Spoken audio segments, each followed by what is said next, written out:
लाडकीच्या वक्तव्यावरून रामदास कदम एकाकी पडलेत। कदमांचं ते वक्तव्य वैयक्तिक असल्याची महायुतीनं सारवासारव केलेली आहे।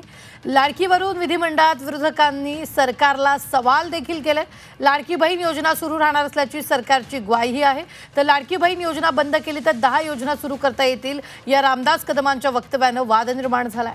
महायुतीनं रामदास भाईंचं वक्तव्य वैयक्तिक असल्याचा दावा केलाय, तर या मुद्द्यावरून विधिमंडळात विरोधकांनी सरकारला धारेवर धरलाय। पाहुयात यावरचा रिपोर्ट। आणि एक जर लाडकी बहीण योजना बंद केली तर आणखी 10 योजना पण चालू करता येतील।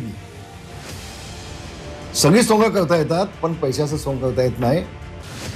सरकारनं लाडकी बहीण योजनेत चाळणी लावली असताना शिवसेना नेते रामदास कदम यांनी लाडकी बहीण योजना बंद केली तर 10 योजना सुरू करता येतील असं वक्तव्य केलं। रामदास कदमांच्या या वक्तव्यानं राजकीय वर्तुळात एकच खळबळ उडाली आहे। ज्या योजनेनं सरकारला निवडणूक जिंकून दिली ती योजना सरकार गुंडाळणार की काय अशी चर्चा सुरू झाली आहे।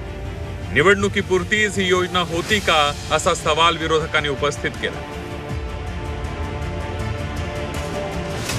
लोकांना एवढं तुम्ही साधं समजू नका, त्यांना कळून चुकलेलं आहे की आपला निवडणूक आणि कधी आणतील, निवडणूक लागल्यानंतर परत 2100 रुपये महिलांना देतील। माझं म्हणणं आहे की आता महिलांनी आणि सगळ्यांनी ओळखून गेलं पाहिजे की निवडणुकीपुरता ह्या योजना आणतात। भविष्य काळामध्ये पैसाच नसेल तर रामदास कदमांनी 10 योजना घेऊन आणेल सरकार म्हणून सांगितलं तर त्याचा काही परिणाम होणार नाही। रामदास कदमांच्या वक्तव्याचे विधानसभेतही पडसाद उमटले।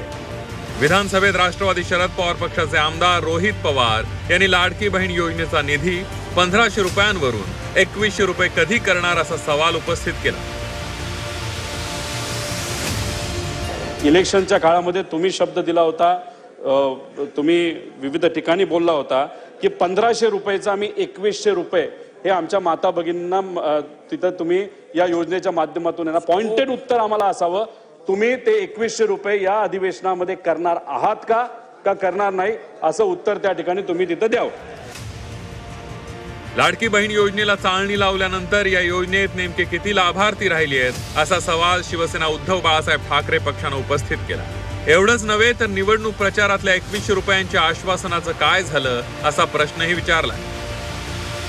माझी लाडकी बहीण योजना जाहीर केली तेव्हा त्यावेळी किती लाभार्थी आपण होते, त्यानंतर निवडणुकीच्या नंतर जेव्हा सगळे निकष लावण्यात आले, घरात गाडी असेल, दुसरी योजना मिळत असेल, त्यामुळे एक्झॅक्ट आकडा किती आहे, किती लाडक्या बहिणींना अपात्र करण्यात आलं, ज्यांना आधी योजनेचा लाभ मिळत होता आता मिळत नाहीये।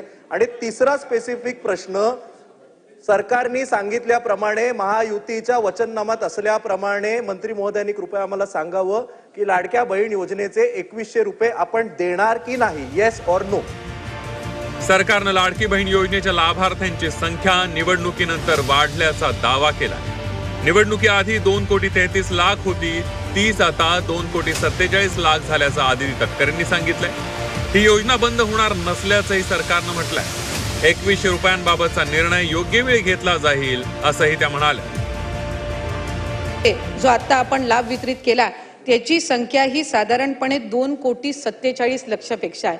याचा अर्थ असा की आचारसंहितेच्या आधी 2,33,00,000 होती आणि आता 2,47,00,000 आपण महिलांना लाभ हा त्यांच्या खात्यामध्ये जमा केलेला आहे।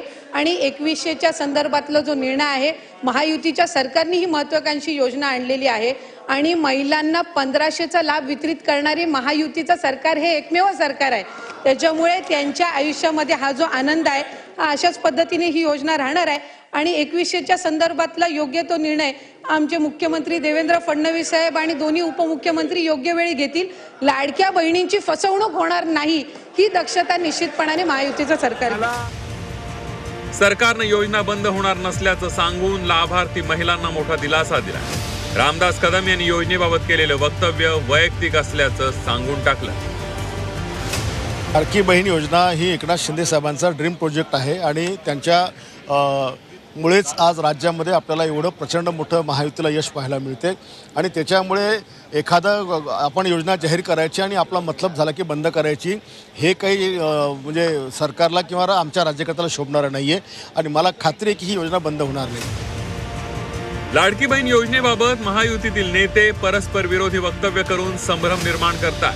अशी वक्तव्य वारंवार होत राहिल्यास पुढच्या निवडणुकीत त्याची मोठी राजकीय किंमत मोजावी लागण्याची शक्यता आहे. सीमा आढेसह ब्युरो रिपोर्ट, झी 24 तास, मुंबई.